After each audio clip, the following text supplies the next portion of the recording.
Nunca pensé que el día más feliz de mi hermana se convertiría en el momento más confuso de mi vida. Era sábado por la mañana en La Paz, y desde mi ventana en Sopocachi podía ver cómo las montañas del Illimani se teñían de dorado con los primeros rayos del sol. El aire frío del altiplano me recordaba que era invierno, pero mi corazón latía acelerado por la emoción, o tal vez por la ansiedad. «Carla, ¿ya estás lista?», gritó mi mamá desde la cocina, donde seguramente estaba preparando el último lote de empanadas para llevar a los preparativos. El aroma a carne picante y masa recién horneada llenaba toda la casa. Me miré en el espejo una última vez. El vestido azul marino que había comprado especialmente para la boda de mi hermana Carmen me quedaba perfecto, pero algo en mi reflejo me inquietaba. Tenía 26 años y, a diferencia de Carmen, aún no había encontrado mi lugar en el mundo. Mientras ella se casaba con Roberto en una ceremonia que prometía ser la más elegante de Calacoto, yo seguía trabajando como profesora de primaria en una escuela pública del centro, viviendo aún con mis padres y preguntándome cuándo llegaría mi momento. «Ya voy, mamá», respondí, tomando mi cartera y el regalo que había envuelto con tanto cuidado, un juego de platos de cerámica artesanal que había comprado en el mercado de las Brujas, esperando que Carmen apreciara el detalle cultural. El trayecto en taxi hasta el salón de eventos fue silencioso. Papá conducía nervioso, mamá revisaba por 10ª vez que lleváramos todo lo necesario, y yo observaba cómo La Paz despertaba un sábado más. Los vendedores de anticuchos ya estaban en las esquinas, las cholitas preparaban sus puestos de frutas, y los autobuses amarillos comenzaban su danza caótica por las calles empinadas de nuestra ciudad, cuando llegamos al Salón Imperio, ubicado en la zona más exclusiva de Calacoto. Me sentí como si hubiera entrado a otro mundo. Los jardines estaban decorados con flores blancas y doradas, había un pequeño lago artificial con cisnes, y todo respiraba una elegancia que contrastaba con la sencillez de nuestra vida diaria. Carmen había soñado con esto desde niña, y Roberto, con su familia de comerciantes exitosos, había hecho realidad cada uno de sus deseos. «Dios mío, qué hermoso está todo», susurró mamá, ajustándose su mejor pollera y su manta de vicuña. Incluso ella, que siempre había sido crítica con los gastos excesivos, parecía impresionada. Dentro del salón, el ambiente era aún más espectacular. Las mesas estaban cubiertas con manteles de encaje blanco, centros de flores exóticas que jamás había visto en los mercados de La Paz, y una cristalería que brillaba bajo las lámparas de araña. Todo parecía sacado de una revista europea, muy lejos de las tradiciones familiares que conocía. «Disculpe, ¿es usted Carla Mendoza?», me preguntó una joven vestida de negro, con una tablet en las manos y una sonrisa profesional. «Soy la coordinadora del evento. Tengo su asignación de mesa». Asentí, esperando que me dirigiera hacia la mesa principal donde estarían mis padres, mis tíos y mis primos. Pero en lugar de eso, me guió hacia el fondo del salón, a una mesa alejada de todo el bullicio central. «Aquí tiene, mesa número 12», dijo señalando una mesa redonda cerca de las ventanas que daban al jardín. «Están las tarjetas con los nombres de sus compañeros de mesa». Me acerqué y leí las tarjetas: Roberto Morales, María Elena Vargas, Diego Santander, Patricia Rocha, y otros nombres que no reconocía en absoluto. En el centro, mi tarjeta: Carla Mendoza, hermana de la novia. Sentí un nudo en el estómago. ¿Carmen me había sentado con desconocidos? ¿En la mesa más alejada de la celebración?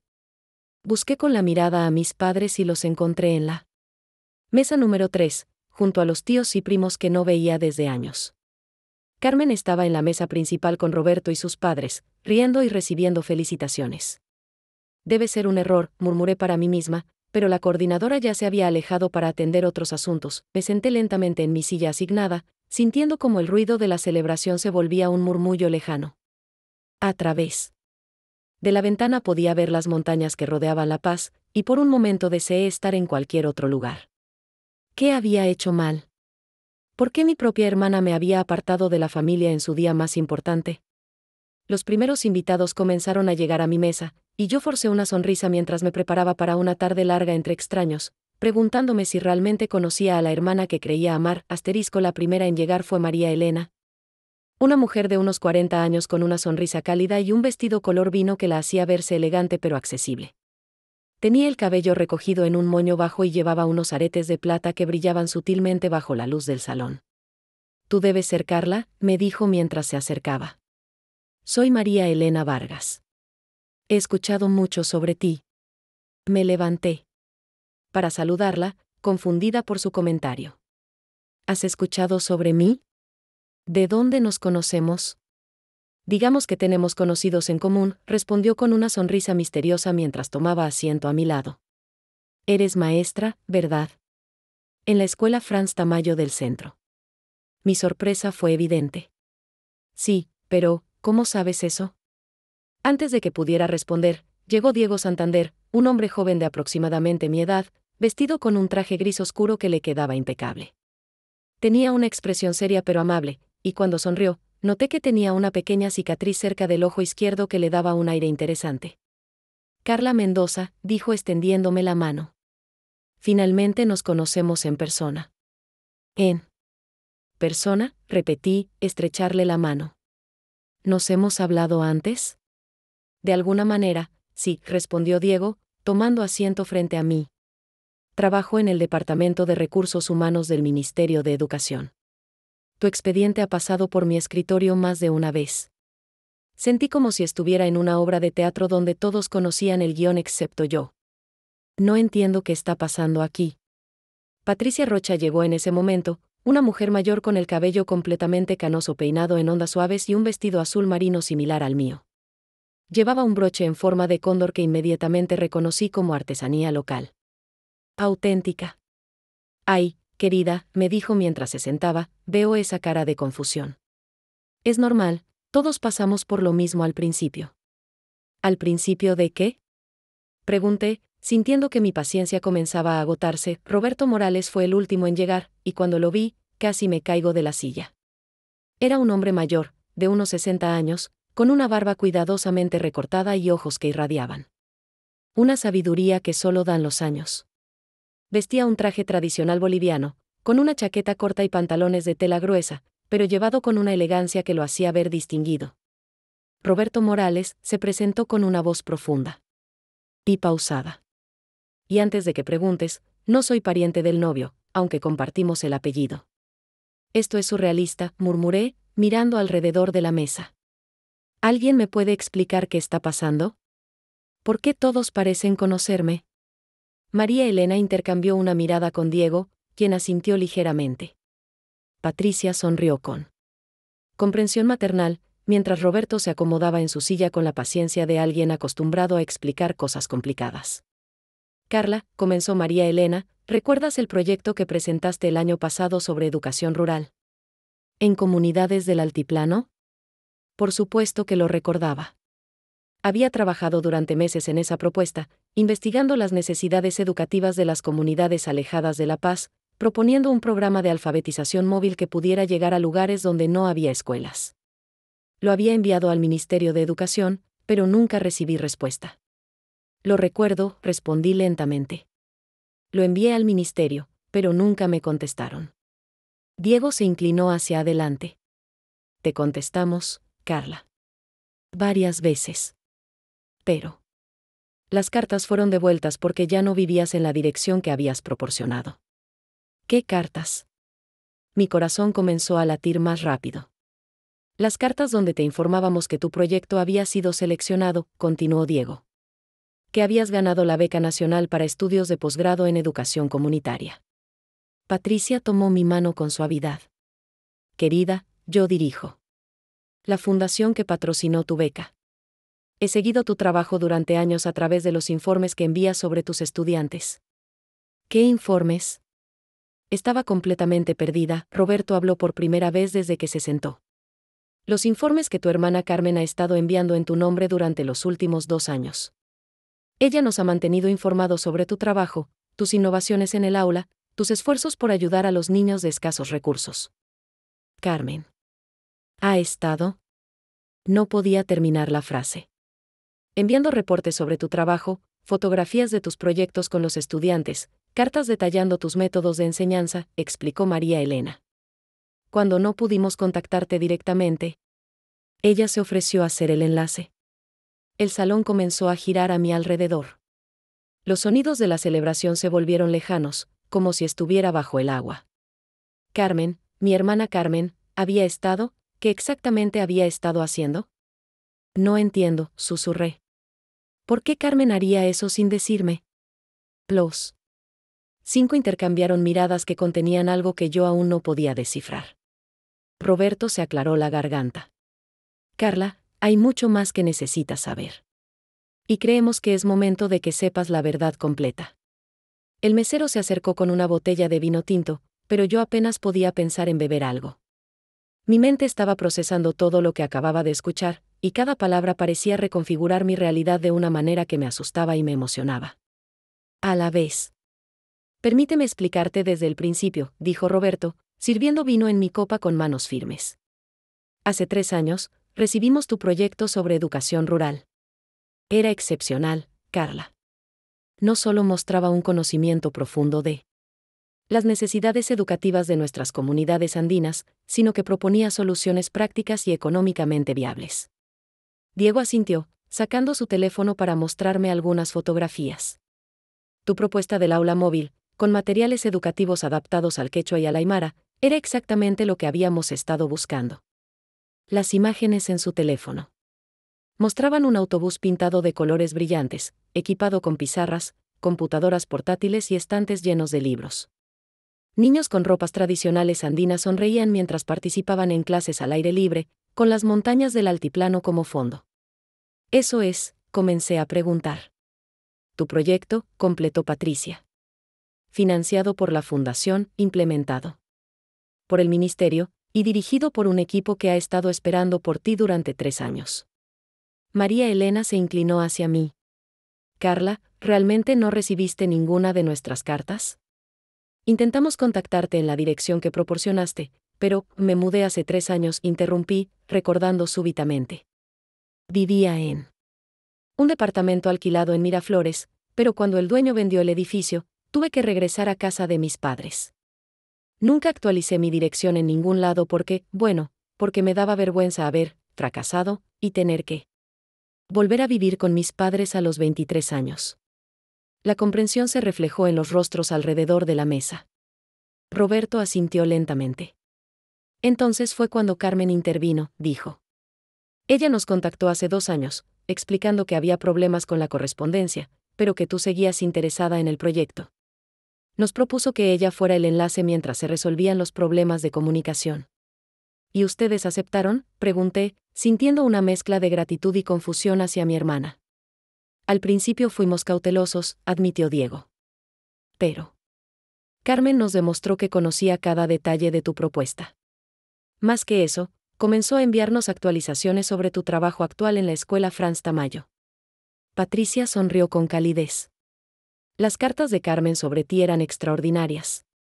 Querida. Nos contaba sobre cómo habías implementado un programa de lectura para padres analfabetos, cómo habías creado un huerto escolar para enseñar ciencias naturales, cómo habías conseguido donaciones de materiales educativos para los niños más necesitados. Pero yo nunca le conté a Carmen sobre esos proyectos, murmuré, confundida. Apenas hablábamos de mi trabajo. María Elena intercambió una mirada significativa con Roberto. Carla, ¿tú crees que Carmen no sabía lo que estabas haciendo? Bueno, ella siempre estaba ocupada con Roberto, con la planificación de la boda, con su trabajo en el banco. Me detuve, recordando algo. Esperen. ¿Cómo sabía Carmen sobre el programa de lectura para padres? Nunca se lo mencioné a nadie en casa. Porque tu hermana te ha estado siguiendo, dijo Roberto gentilmente. No espiándote, sino observándote con admiración. Ella sabía que eras demasiado modesta para hablar de tus logros, así que tomó la iniciativa de documentarlos ella misma. Diego me mostró más fotos en su teléfono. Reconocí inmediatamente la escuela Franz Tamayo, pero las imágenes eran tomadas desde ángulos que sugerían que el fotógrafo había estado observando desde cierta distancia. Había fotos mías enseñando bajo el árbol de eucalipto del patio escolar, dirigiendo el huerto que había creado con los estudiantes, y organizando la biblioteca móvil que había armado con libros donados. Carmen tomó estas fotos, explicó Diego. Nos las enviaba junto con reportes detallados sobre el impacto de tu trabajo. Sabía el nombre de cada uno de tus estudiantes, sus historias familiares, sus progresos académicos. Ella venía a observarte, añadió Patricia. Se sentaba en la plaza frente a la escuela durante su hora de almuerzo, tomaba notas, hablaba con los padres de familia que esperaban a sus hijos. Sentí como si el suelo se moviera bajo mis pies. ¿Carmen hacía eso? ¿Por qué nunca me dijo nada? Porque te conoce, respondió Roberto con una sonrisa paternal. Sabía que si te lo decía, te pondrías nerviosa, comenzarías a dudar de ti misma, tal vez incluso dejarías de hacer lo que estabas haciendo por miedo a no estar a la altura de las expectativas. María Elena asintió. Tu hermana nos dijo. Textualmente, Carla es brillante, pero es su peor crítica. Si sabe que la están observando, se va a bloquear. Necesita hacer las cosas naturalmente, desde el corazón, no desde la presión. Las lágrimas comenzaron a acumularse en mis ojos. Durante 3 años había pensado que Carmen estaba demasiado ocupada con su nueva vida para interesarse en la mía. Había asumido que me veía como la hermana menor que nunca había logrado nada significativo, mientras ella construía una carrera exitosa y se preparaba para el matrimonio. Entonces, ¿todo este tiempo? Comencé. Todo este tiempo, tu hermana ha sido tu mayor promotora, completó Roberto. Y ahora, finalmente, es momento de que sepas por qué estamos todos aquí.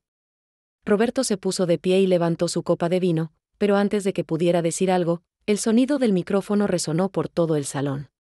Era Carmen, radiante en su vestido de novia, parada en el centro del salón junto a Roberto, su esposo. Queridos familiares y amigos, comenzó Carmen con voz clara y emocionada, antes de que continuemos con la celebración, Roberto y yo queremos tomar un momento para hacer algo muy especial. Desde mi mesa, podía ver perfectamente a Carmen, pero me sentía como si estuviera viendo una película.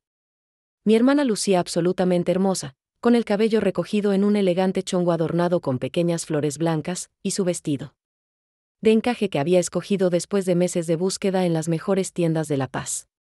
Como muchos de ustedes saben, continuó Carmen, hoy no solo celebramos nuestro amor, sino también queremos honrar a alguien muy especial. Alguien que ha dedicado su vida a hacer una diferencia real en nuestra comunidad. Mi corazón comenzó a latir más rápido. En mi mesa, los 5 invitados me miraban con sonrisas expectantes. Mi hermana Carla, dijo Carmen, y sentí como si todos los ojos del salón se dirigieran hacia mí, ha estado trabajando silenciosamente durante años, transformando la vida de niños y familias en comunidades que muchos han olvidado. El salón se llenó de un murmullo de aprobación. Podía ver a mis padres en su mesa, mirándome con expresiones de sorpresa y orgullo que nunca había visto antes. Roberto, el novio, tomó el micrófono. Carla desarrolló un proyecto de educación rural que ha sido implementado en 12 comunidades del altiplano boliviano. Su programa ha alfabetizado a más de 300 adultos y ha llevado educación de calidad a más de 1000 niños que de otra manera no habrían tenido acceso a ella. ¿300 adultos? ¿1000 niños? Miré a Roberto Morales en mi mesa, quien asintió con una sonrisa orgullosa.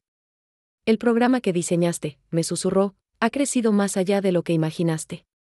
Se ha convertido en un modelo nacional. Carmen. Continuó, pero mi hermana es tan modesta que nunca nos habló de sus logros. Nunca nos contó que había ganado la Beca Nacional de Innovación Educativa, ni que su proyecto había sido seleccionado por el Ministerio de Educación como programa piloto. Me quedé sin aliento. Beca Nacional, susurré. María Elena se inclinó hacia mí. Una beca completa para estudios de maestría en educación comunitaria en la Universidad Mayor de San Andrés, con un estipendio mensual y financiamiento para investigación. Tampoco nos contó, siguió Carmen desde el micrófono, que la UNESCO había reconocido su trabajo como una de las 10 mejores prácticas educativas de América Latina. El salón estalló en aplausos. Yo estaba completamente congelada, incapaz de procesar todo lo que estaba escuchando. Patricia puso su mano sobre la mía. Querida, la UNESCO quiere que presentes tu trabajo en su conferencia internacional en París el próximo año. Carla, dijo Carmen, su voz ahora quebrándose ligeramente por la emoción, durante 3 años he visto cómo te levantas cada mañana, tomas 2 autobuses para llegar a tu escuela, y dedicas tu corazón y tu alma a esos niños. He visto cómo gastas tu propio salario en materiales educativos, cómo te quedas hasta tarde preparando clases, cómo has aprendido quechua para poder comunicarte mejor con los padres de familia. Las lágrimas corrían libremente por mis mejillas ahora. No sabía que Carmen hubiera notado todo eso. Hoy, en el día más feliz de mi vida, continuó mi hermana, quiero compartir mi felicidad con la persona que más admiro en el mundo. Mi hermana Carla, quien me ha enseñado que el verdadero éxito no se mide en dinero o reconocimientos, sino en las vidas que tocas y los corazones que cambias. Roberto levantó su copa. Por eso, queridos invitados, queremos que nos acompañen en un brindis especial. No solo por nuestro matrimonio, sino por Carla Mendoza, nuestra heroína silenciosa, la maestra que está cambiando Bolivia a un niño a la vez. Todo el salón se puso de pie. Más de 200 personas levantaron sus copas, y cuando Roberto gritó, por Carla, el eco de mi nombre resonó por todo el lugar como una sinfonía. Por Carla. El sonido era ensordecedor y hermoso. A la vez. Miré alrededor del salón y vi rostros sonrientes, ojos brillantes, y una admiración que nunca pensé que merecía, pero más que nada, vi a Carmen, mi hermana Carmen, que me miraba desde el centro del salón con tanto amor y orgullo que sentí. Como si mi corazón fuera a explotar, por primera vez en mi vida, entendí lo que significaba ser verdaderamente vista. El salón aún resonaba con los ecos del brindis cuando Carmen se acercó a nuestra mesa. Sus ojos brillaban con lágrimas no derramadas, y su sonrisa era la misma que recordaba de nuestra infancia, cuando compartíamos secretos bajo las mantas. En nuestro cuarto. ¿Puedo robar a mi hermana por unos minutos? Les preguntó a mis compañeros de mesa, quienes asintieron con sonrisas comprensivas. Carmen me tomó de la mano y me guió hacia un pequeño balcón que daba a los jardines del salón. La brisa fría de la paz me refrescó el rostro, y pude respirar profundamente por primera vez en toda la tarde. Carla, comenzó Carmen, alisando nerviosamente los pliegues de su vestido de novia, sé que tienes preguntas. ¿Preguntas?, repetí con una risa que sonó más histérica de lo que pretendía. Carmen, siento como si hubiera estado viviendo en una realidad paralela. Durante 3 años pensé que no te importaba lo que hacía, que estabas demasiado ocupada con tu nueva vida para prestar atención a la mía. Carmen se apoyó en la barandilla del balcón, mirando hacia las montañas que rodeaban La Paz. Las luces de la ciudad comenzaban a encenderse, creando un tapiz dorado que se extendía hasta donde alcanzaba la vista. ¿Recuerdas cuando éramos niñas?, preguntó suavemente, ¿y jugábamos a ser maestras? Tú siempre eras la maestra, y yo era tu estudiante favorita. Sonreí a pesar de mi confusión. Siempre decías que querías ser como yo cuando fueras grande. Nunca dejé de querer ser como tú, Carla. Carmen se volvió hacia mí, y pude ver la sinceridad en sus ojos. Pero en algún momento me di cuenta de que yo no tenía tu paciencia, tu dedicación, tu capacidad para ver lo mejor en cada persona. Yo era buena con los números, con los negocios, con la planificación, pero tú tenías algo mágico. No hay nada mágico en lo que hago, protesté. Solo enseño. Solo enseñas, repitió Carmen con una sonrisa triste. Carla, ¿sabes que la señora Mamani, la madre de uno de tus estudiantes, aprendió a leer a los 50 años gracias a ti? ¿Sabes que ahora puede ayudar a su hijo con las tareas y leer las cartas que su esposo le manda desde Argentina? No sabía que Carmen conociera a la señora Mamani. ¿O sabías que el pequeño Quispe, el niño que llegó a tu clase sin hablar español, ahora es el mejor estudiante de matemáticas de su grado? Su padre me contó que Quispe dice que cuando sea grande, quiere ser maestro como la señorita Carla. Las lágrimas comenzaron a correr por mis mejillas otra vez. ¿Cómo sabes todo eso? Carmen suspiró profundamente. Porque durante los últimos 3 años, he hecho de conocer tu trabajo mi trabajo de medio tiempo. Cada miércoles durante mi hora de almuerzo, iba a la plaza frente a tu escuela. Al principio solo quería verte, asegurarme de que estuvieras bien, porque me preocupaba que fueras demasiado dura contigo misma. ¿Los miércoles? Recordé vagamente haber visto a veces una figura familiar en la plaza, pero siempre había estado demasiado ocupada para prestar atención. Sí, los miércoles. Pero después de unas semanas, comencé a hablar con los padres de familia que esperaban a sus hijos. ¿Y ellos? Carla, deberías escuchar cómo hablan de ti. Te llaman, la maestra que salvó a nuestros hijos. La señora Condori dice que su hija María nunca había querido ir a la escuela hasta que llegó a tu clase. Carmen se acercó y tomó mis manos entre las suyas. Y yo me sentí tan orgullosa, pero también tan triste, porque sabía que tú no tenías idea del impacto que estabas teniendo. En casa, Cuando preguntábamos por tu trabajo, solo decías, bien, todo normal, como si fuera algo sin importancia. Porque no pensé que fuera importante, admití. Solo estoy haciendo mi trabajo. Ese es exactamente el problema, dijo Carmen. Con una intensidad que me sorprendió. Eres tan humilde que no puedes ver tu propia grandeza. Cuando encontré tu proyecto sobre educación rural en tu cuarto, y vi que lo habías enviado al ministerio pero nunca recibiste respuesta, me enojé tanto. ¿Encontraste mi proyecto? Carmen se sonrojó ligeramente. Estaba limpiando la casa. Cuando mamá se enfermó el año pasado, y encontré tu carpeta con todos los bocetos, las investigaciones, los planes. Carla, era brillante. Era exactamente lo que Bolivia necesitaba, pero estaba ahí, guardado en un cajón, porque tú habías asumido que no era lo suficientemente bueno. Nunca recibí respuesta, así que decidí hacer algo al respecto, interrumpió Carmen. Fui al ministerio, pregunté por tu proyecto, y me enteré de que habían tratado de contactarte pero que las cartas habían sido devueltas. Cuando supe lo que había pasado, me ofrecí a ser el enlace temporal. ¿Temporal? Carmen sonrió. Carla, el plan siempre fue contarte la verdad. Pero Roberto y yo decidimos que sería hermoso hacer el anuncio en nuestra boda, rodeada de toda la gente que te ama y te admira. Miré hacia el interior del salón, donde podía ver a mis padres hablando animadamente con Roberto Morales y los demás invitados de mi mesa. ¿Papá y mamá sabían? Se lo dijimos ayer por la noche, admitió Carmen. Queríamos que fuera una sorpresa, pero no podíamos mantenerlo sin saber. Papá lloró, Carla. Lloró cuando le contamos sobre la beca, sobre el reconocimiento de la UNESCO, sobre todo lo que has logrado. El aire frío del altiplano me llenó los pulmones mientras procesaba todo lo que acababa de escuchar. Mi hermana, a quien había visto como distante y ocupada con su propia vida, había estado cuidándome, protegiéndome y promoviendo mi trabajo durante años. Carmen, susurré, no sé qué decir. Di que me perdonas por mantenerte en la oscuridad. Tanto tiempo, respondió Carmen, abrazándome fuerte. Y di que vas a aceptar todas esas oportunidades increíbles que te esperan. En sus brazos, rodeada por el amor de mi hermana y el brillo de las estrellas sobre la paz, finalmente entendí que a veces los ángeles guardianes vienen en forma de hermanas mayores que conocen nuestro corazón mejor que nosotros mismos. Cuando regresamos al salón, la celebración había tomado un giro completamente diferente.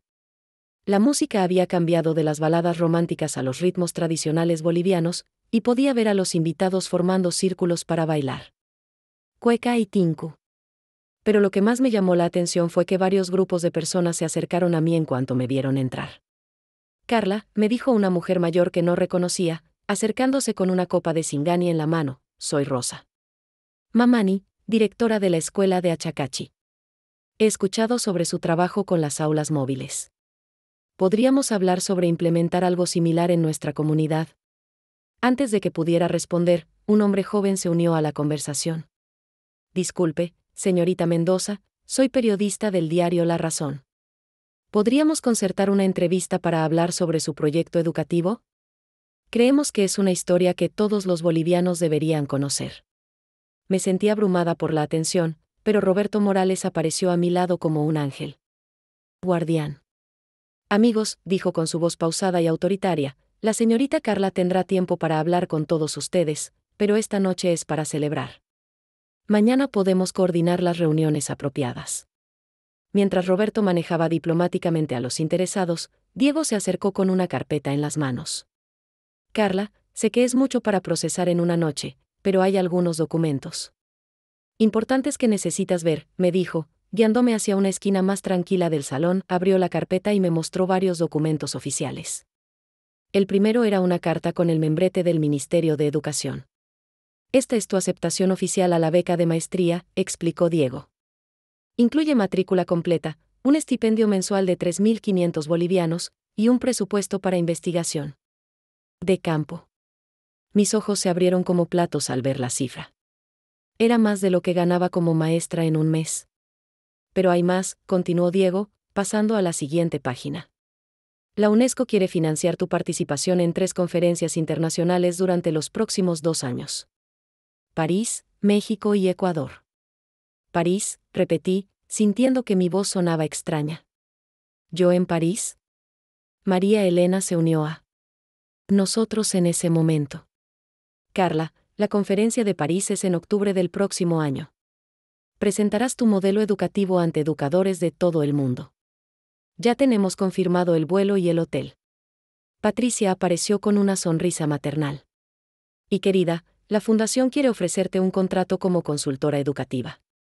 Trabajarías medio tiempo desarrollando programas para comunidades rurales, con un salario que te permitiría dejar la enseñanza tradicional si quisieras, aunque esperamos que no lo hagas completamente.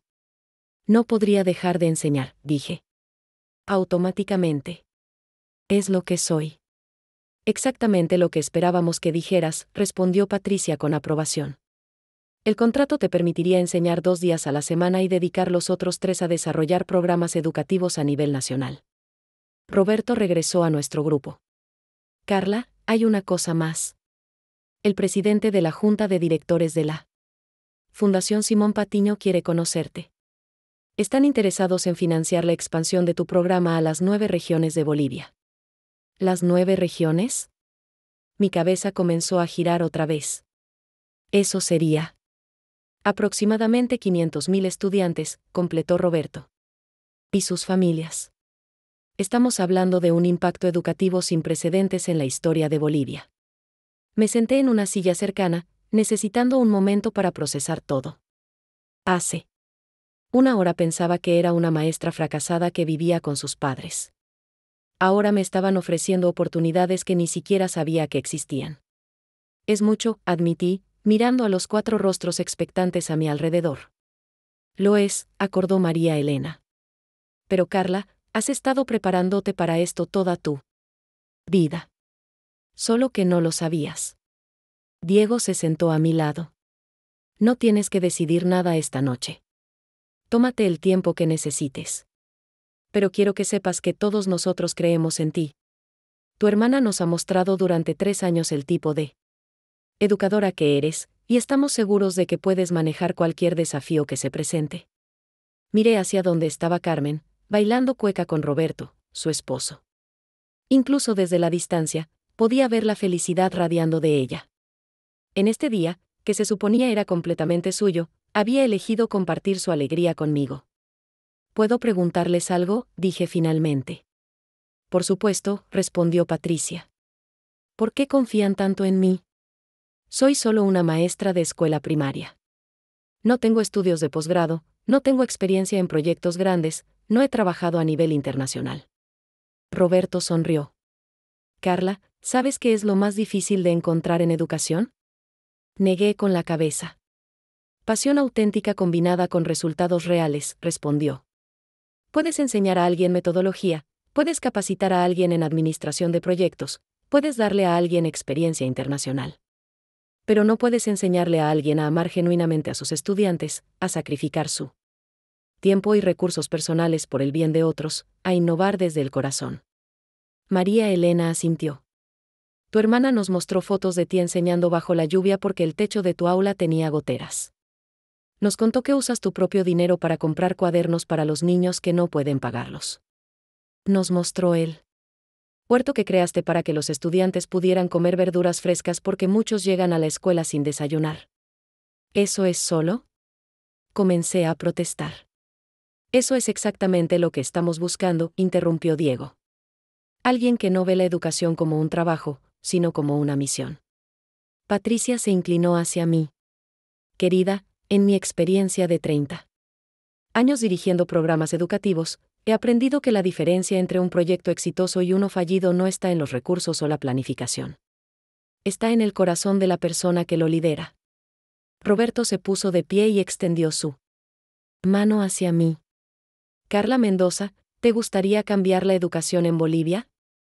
Miré su mano extendida, luego miré a Carmen bailando con alegría en el centro del salón, después miré a mis padres que me observaban con orgullo desde su mesa, y finalmente miré a los 4 profesionales que habían venido a una boda para ofrecerme un futuro que nunca había imaginado. Por primera vez en mi vida, no dudé de mí misma, tomé su mano. 3 meses después de la boda de Carmen, me encontré de pie frente al espejo del mismo baño donde me había preparado aquella mañana que cambió mi vida. Pero esta vez, en lugar del vestido azul marino, llevaba un traje profesional color gris y una blusa blanca que me hacía sentir segura y competente. ¿Lista para tu primer día como coordinadora nacional de educación rural?, me preguntó Carmen desde la puerta. Había venido a desayunar conmigo, una tradición que habíamos establecido desde que regresó de su luna de miel en Cusco. Nerviosísima, admití, ajustándome la chaqueta por 10ª vez. Perfecto, respondió Carmen con una sonrisa. Los nervios significan que te importa. Bajamos juntas a la cocina, donde mamá ya había preparado un desayuno especial: pan tostado, mermelada de durazno casera, y el té de coca que siempre tomábamos en ocasiones importantes. Mija, me dijo papá, levantándose de la mesa para abrazarme, tu mamá y yo queremos que sepas lo orgullosos que estamos. Pero más que eso, queremos que sepas que siempre lo estuvimos, desde antes de saber sobre todos estos reconocimientos. Mamá asintió, enjugándose los ojos con su delantal. Ay, Carla, desde que eras chiquita sabíamos que ibas a hacer grandes cosas. Solo no sabíamos cuán grandes. Durante estos 3 meses, muchas cosas habían cambiado. Había comenzado la maestría los sábados, mientras seguía enseñando en la escuela Franz Tamayo de lunes a miércoles. Los jueves y viernes ahora trabajaba en las oficinas del Ministerio de Educación, desarrollando el plan para expandir las aulas móviles por todo el país. La transición no había sido fácil. Hubo días en que me sentía abrumada por la responsabilidad. Noches en que dudé si realmente podía manejar proyectos tan grandes. Pero cada vez que comenzaba a dudar, recordaba el brindis en la boda de Carmen, recordaba las voces de 200 personas gritando mi nombre, y encontraba la fuerza para continuar. ¿Nerviosa por la presentación de hoy?, me preguntó Carmen mientras desayunábamos. Hoy era un día especial. Iba a presentar el plan final para la implementación nacional del programa de aulas móviles ante el Consejo de Ministros. Si lo aprobaban, en 6 meses tendríamos 20 aulas móviles funcionando en comunidades rurales de toda Bolivia. Un poco, admití. Es una cosa hablar con padres de familia y estudiantes, y otra muy diferente presentar ante ministros y funcionarios gubernamentales. ¿Recuerdas lo que me dijiste una vez sobre enseñar?, me preguntó Carmen. ¿Qué cosa? Dijiste que la clave para ser una buena maestra era recordar que, al final del día, todos somos personas. Que un ministro, un presidente, un estudiante de primaria, todos tenemos los mismos miedos, las mismas esperanzas, las mismas necesidades básicas de ser entendidos y valorados. Sonreí, recordando esa conversación. Había sido años atrás, cuando Carmen se quejaba de lo intimidada que se sentía en su trabajo en el banco. Hoy, continuó Carmen, no vas a presentar ante ministros. Vas a presentar ante padres y madres que, como cualquier padre o madre en Bolivia, quieren que sus hijos tengan las mejores oportunidades educativas posibles. Terminamos el desayuno y Carmen me acompañó hasta la parada del autobús. Pero cuando llegamos, en lugar del autobús público habitual, había un auto oficial esperándome. ¿Qué es esto?, pregunté, confundida. Diego salió del auto con una sonrisa. Buenos días, Carla. Roberto pensó que sería apropiado que llegues a tu presentación de la manera más cómoda posible. Diego, ¿esto es demasiado? Nada es demasiado para la mujer que va a revolucionar la educación en Bolivia, respondió, abriendo la puerta del auto para mí. Durante el viaje hacia el Palacio de Gobierno, Diego me puso al día sobre los últimos desarrollos. La prensa había comenzado a cubrir la historia del programa de aulas móviles. 3 universidades extranjeras habían expresado interés en estudiar nuestro modelo. Y lo más emocionante de todo, habían recibido una carta de la organización de Estados americanos preguntando si estarían dispuestos a replicar el programa en otros países de la región. Carla, me dijo Diego mientras llegábamos al palacio, hace 6 meses eras una maestra desconocida. Hoy eres una educadora reconocida internacionalmente. ¿Cómo se siente? Miré por la ventana del auto las calles de La Paz, llenas de vendedores, estudiantes, trabajadores, familias, todas las personas por las que estaba haciendo este trabajo. Se siente como si finalmente hubiera encontrado mi lugar en el mundo, respondí honestamente. La presentación fue un éxito rotundo. Los ministros no solo aprobaron el programa, sino que decidieron duplicar el presupuesto para poder implementar 40 aulas móviles en lugar de 20. Esa noche, Carmen, Roberto y yo celebramos en un pequeño restaurante en Sopocachi. Mientras brindábamos con Singani, Carmen levantó su copa. Por mi hermana Carla, dijo, quien me enseñó que los sueños más grandes son los que nacen del amor, no de la ambición. Por Carmen, respondí, levantando mi copa, quien me enseñó que a veces necesitamos que alguien más crea en nosotros antes de que podamos creer en nosotros mismos. Roberto levantó su copa también. Y por las familias bolivianas que tendrán mejores oportunidades educativas gracias a ustedes dos. Mientras el Singani calentaba mi garganta y el amor de mi familia calentaba mi corazón, reflexioné sobre lo que había aprendido durante estos meses extraordinarios. Había aprendido que a veces los momentos más confusos de nuestras vidas son en realidad los momentos en que todo está a punto de tener sentido. Había aprendido que el amor verdadero a veces se expresa no diciéndolo, sino demostrándolo de maneras que no podemos ver hasta que estamos listos. Y había aprendido que los sueños más poderosos son aquellos que nacen no de lo que queremos para nosotros mismos, sino de lo que queremos para otros. Esa noche, cuando regresé a casa y me senté en mi antigua habitación, escribí en mi diario las palabras que resumen todo lo que había vivido. Hoy aprendí que a veces el lugar donde pertenecemos no es donde pensamos que deberíamos estar, sino donde otros ven que podemos brillar. Y a veces, la mesa de los desconocidos resulta ser exactamente donde necesitábamos estar para descubrir quiénes realmente somos. Al cerrar el diario, escuché el eco lejano de aquella noche en la boda, 200 voces gritando mi nombre en un brindis que cambió mi vida para siempre. Y por primera vez en mis 27 años, supe con certeza absoluta que estaba exactamente donde debía estar.